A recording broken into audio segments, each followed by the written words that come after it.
Aquarians, let's see कि 8 नवंबर 2023 के लिए divine message, goddess guidance, universal message आपके लिए क्या है।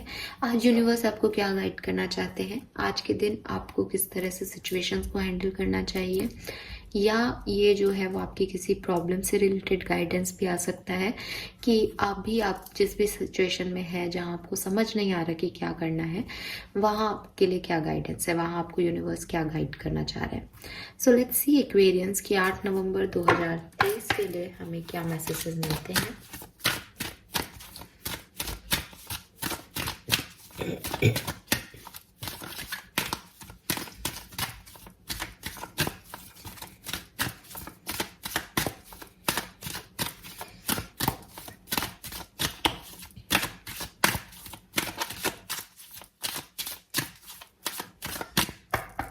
All right, we have divine passion and focused intention. Fine. और बॉटम में है ट्रांसफॉर्मेशन, ब्यूटीफुल। यहां से भी देख लेते हैं।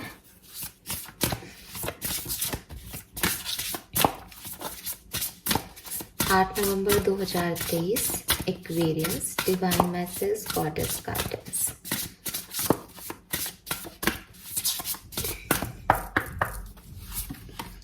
Okay, we have potion, we have clover and bottom में है tree, number 18. So number 18 और 9, number 21 और 3 and number 24 और 6 आपके लिए सिग्निफिकेंट नंबर हो सकते हैं सितंबर के महीने में, मार्च के महीने में या जून के महीने में कोई सिचुएशन हुई हो जिसकी वजह से आप अभी तक परेशान हो, या ये महीने आपके लिए सिग्निफिकेंट हो, बर्थ मंथ हो किसी का, सो वो जो है ऐसे आपके लिए सिग्निफिकेंट हो सकते हैं। सो एक्वेरियस क्या गाइडेंस यूनिवर्स आपको दे रहे हैं। सी, सबसे पहला कार्ड जो है वो ही ट्रांसफॉर्मेशन का है। सो यहाँ पे यूनिवर्स कह रहे हैं कि आपकी लाइफ में इस समय बहुत सारे चेंजेस जो हैं आपको फील हो रहे हैं। लोगों में, आपके इर्द गिर्द जो लोग हैं उनमें, आपकी सिचुएशंस में बदलाव आ रहे हैं। आप जहाँ शायद एक महीना पहले थे या एक सप्ताह पहले थे वहाँ आज आप नहीं हो। तो ये सब कुछ हो रहा होगा आपकी लाइफ में, या आपके बिहेवियर पैटर्न, आपकी सोच में बदलाव महसूस हो रहा है कि आप जिस तरह से सोच रहे थे, लोग जिस तरीके से सोच रहे थे, फाइनली वो वैसे नहीं है, वो सोच वैसी नहीं है। सो ये जो भी बदलाव आप देख रहे हो, यूनिवर्स कह रहे हैं कि ये अच्छे के लिए हैं। बदलाव हमेशा जो है इंसान को जब होते हैं तो अच्छे नहीं लगते, अटपटे लगते हैं, क्योंकि कोई भी बदलना नहीं चाहता, अपने कंफर्ट जोन को छोड़ना नहीं चाहता। बट आपकी लाइफ में जो भी ट्रांसफॉर्मेशन हो रहे हैं, जो भी बदलाव हो रहे हैं, आप इन्हें अच्छे से देखें, अच्छे से जिएं और इन्हें माने कि ये आपके लिए आने वाले टाइम की ब्लेसिंग्स हैं। और ये जो चेंज हो रहे हैं अभी, ये अच्छे हैं आपके लिए। आप इनको रिस्ट्रिक्ट मत करो, आप इनको अपोजिट फोर्स मत दो एक्वेरियस, आप इसे एक्सेप्ट करो, क्योंकि ये आगे जाके आपकी ब्लेसिंग बनने वाले हैं। पहली चीज। दूसरी चीज, यहाँ पे जो बॉटम कार्ड है वो है लेट देम गो। तो दोनों कार्ड को कनेक्ट करके जब मैं देख रही हूँ तो अगेन वो मैसेज ऐसे आ रहा है कि कुछ चीजें हैं जो आपकी लाइफ से जा रही हैं। उनकी एनर्जी ऐसी है इस समय कि वो नहीं रुक रहे हैं। कोई पर्सन हो सकता है, कोई सिचुएशन है, कोई कंफर्ट जोन है जो चेंज हो रहा है, वो जा रहा है आपकी लाइफ से, वो सुकून जा रहा है, वो व्यक्ति जा रहा है, वो सिचुएशन जा रही है। एंड आपको शायद बुरा लग रहा है, आप इस तरह से बैठे हो, आप इस तरह से रो रहे हो कि मेरे सामने मेरा उगाया हुआ एक पेड़, या मुझे लग रहा था कि ये हार्डवर्क मुझे कुछ आउटकम देगा। मैंने एक बिजनेस स्टार्ट किया, मैंने एक कोई काम शुरू किया, मुझे लग रहा था ये सब परफेक्ट होगा, लेकिन ये परफेक्ट नहीं हुआ, ये सब खत्म हो गया। एंड यू फील गिल्टी, आपको बुरा लग रहा है, और लगना भी चाहिए। जिस चीज पे मेहनत की है वो चीज काम नहीं करी तो बुरा लगेगा, रोना आएगा। तो मे बी आप इस सिचुएशन में हो, तो यूनिवर्स आपको कह रहे हैं कि लेट देम गो। ये जो चेंज है, ये जो ट्रांसफॉर्मेशन आपकी लाइफ में आ रहा है, ये अच्छे के लिए आ रहा है। अभी आपको समझ में नहीं आ रहा, बट आप इसे जाने दें, इसे होने दें। ये आगे चल के आपकी ब्लेसिंग बनेगा। आई एम सॉरी गाइस, थोड़ा सा मेरा गला खराब है आज। फाइन, देन यहाँ पे जो कार्ड्स है उनकी बात करते हैं। So we have potion, remember to practise self love and clover release your guilt. अगर आपको लग रहा है कि ये चेंज इसलिए आ रहा है क्योंकि आपने कुछ गलती कर दी, या लोग आपसे इसलिए जा रहे हैं क्योंकि आप गलत हो, तो ऐसे खुद पे जो है वो सब कुछ लेने की ज़रूरत नहीं है आपको। क्योंकि द थिंग इज़ कि एक्वेरियस एक ही चीज़ लाइफ में समझने की ज़रूरत होती है, और जो हमें कभी समझ में नहीं आती, या जब भी समझ आती है फिर हम फिर से भूल जाते हैं, वो ये कि जो आपका है वो आपके पास आएगा, और जो आपका नहीं है वो आपके पास कभी नहीं आएगा। ये चाहे इंसान हो, चाहे कोई शोहरत हो, चाहे दौलत हो, चाहे कोई सिचुएशन है, अगर वो आपके लिए बनी है, अगर उसे आपकी लाइफ में होना है, तो वो आपकी लाइफ में होगी। आप उसे कितना भी अपोजिट फोर्स दोगे वो होगी ही होगी। आप खुश होके उसे एक्सेप्ट करोगे तो भी होगी, आप रो के एक्सेप्ट करोगे तब भी होगी।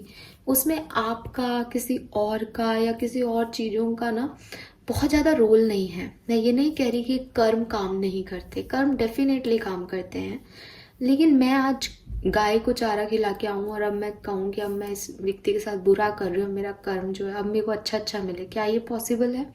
नहीं। तो वही चीज है कि आपके कर्म किस तरीके से आपके सामने आएंगे वो आप नहीं जानते। जो आपके साथ चीजें होनी लिखी हैं वो होके ही रहेंगी, आप उन्हें बदल नहीं सकते, आपके कर्मा उन्हें बदल नहीं सकते। बस आपके कर्म आपको इस लायक बना देंगे कि उसके बाद जो सिचुएशन है वो आपके लिए अच्छी आए, या आप इतने स्टेबल हो जाओ, या बाकी की और चीजें ठीक हो जाए, बट वो सिचुएशन जो आनी है वो तो आएगी ही आएगी। सो अपने ऊपर इतना लोड लेना छोड़ दो।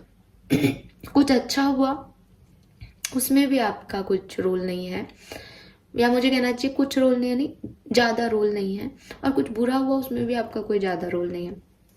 आप किसी को पकड़ नहीं सकते, आप किसी सिचुएशन को हमेशा के लिए अपना बना के नहीं रख सकते, किसी व्यक्ति को नहीं रख सकते, चाहे आप कितना ही अच्छा और परफेक्ट बिहेव करो। ठीक है? क्यों? क्योंकि आपको भी महसूस होगा कि सिचुएशन बदल जाती है।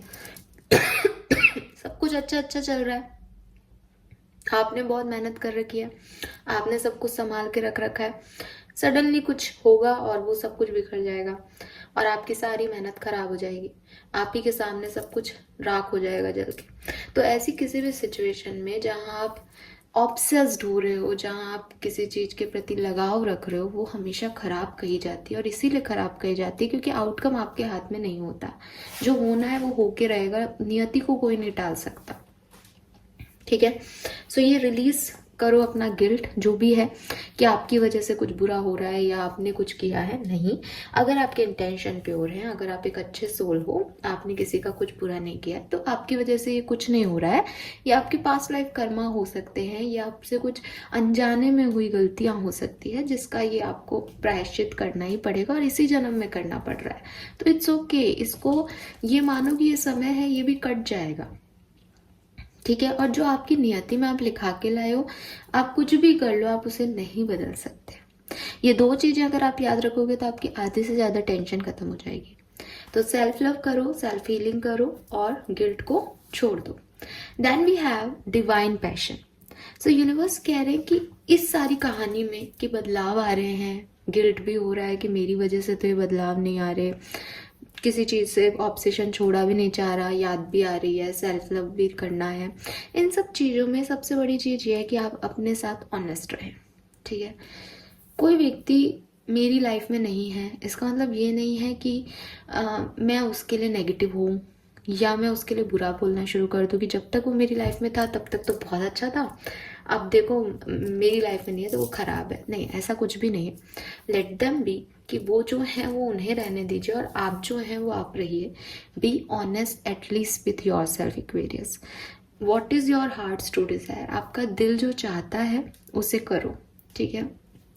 बहुत ज़्यादा इन सब पचड़ों में पड़ने की ज़रूरत नहीं है कि दुनिया क्या कहेगी, सही क्या है, कैसे सही करना है, ये सब में ज़्यादा पढ़ने की ज़रूरत नहीं है। सब कुछ अपनी गति से होगा, सब कुछ परफेक्ट होगा। यूनिवर्स ने भी आपके लिए कोई प्लानिंग कर रखी है, आप वो नहीं जानते, इसलिए आप अभी अपना दिमाग लगा रहे हो, बट आपको इतना कैलकुलेटिव होने की ज़रूरत नहीं है। समझदार होना अलग बात है, और फालतू की कैलकुलेशंस बैठाना और बहुत ज़्यादा चीज़ों को एनालिसिस करना वो बेकार है, ठीक है। तो अपने गणित अपने तक रखो या उनको अपने ऊपर हावी मत होने दो, अपने साथ ऑनेस्टी रखो, आप क्या चाहते हो, ठीक है। कुछ भी इसलिए नहीं करना कि दुनिया चाहती है या ये अच्छा है, अपने आप का साथ दो कि मैं क्या चाहता हूँ, मैं अपनी लाइफ के लिए क्या अच्छा कर सकता हूँ, मैं अपने आप को कैसे खुश रख सकता हूँ या रख सकती हूँ, बस वही करूँ। और लास्ट कार्ड यहाँ कहता है कि कुछ आपके थॉट प्रोसेस हैं, कुछ आपकी फीलिंग्स हैं, कुछ आपके टारगेट्स हैं, कुछ आपके गोल्स हैं, उनके ऊपर फोकस रखने की ज़रूरत है।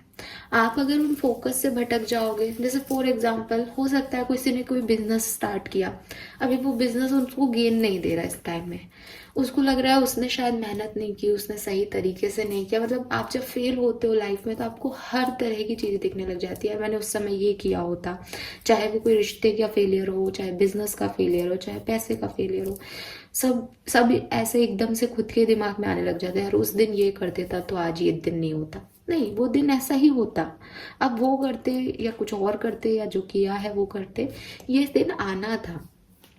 इम्पॉर्टेंट क्या है, इम्पॉर्टेंट आपका कर्म क्या है कि आपने एक गोल डिसाइड किया है, उसमें आपको एक फेलियर मिल गया, नाउ आप उस गोल को मत छोड़ो, उस सिचुएशन से कुछ सीखो और दोबारा ट्राई करो। आपको अपना मार्क वहाँ पे, अपना तीर जो है पिन पॉइंट टारगेट पे डालना है, उससे कोई फर्क नहीं पड़ता कि आप वहाँ तक कब पहुँचे या कितनी बार आपने कोशिश की, एक्वेरियस वहाँ तक पहुँचना ज़रूरी है। सो कुछ ऐसी प्लानिंग करो अपनी लाइफ में जिससे आपके गोल भी खराब ना हो, आप अपने साथ भी सच्चे रहो, आपकी डिज़ायर्स भी पूरी हो, और ये जो रिग्रेट है, गिल्ट है, इनको अपना कॉन्फिडेंस में बदल लो, क्योंकि ये चेंज अच्छे हैं, ये सब बढ़िया होगा आपकी लाइफ में, आपको परेशान होने की ज़रूरत नहीं है, बट खुद को कॉन्फिडेंस देने की ज़रूरत है। All right, so this is all for you. Sorry मेरे गले की वजह से आज आपको शायद रीडिंग में बीच में डिस्टर्बेंस हुआ हो। Thank you so much reading को देखने के लिए। Bye bye.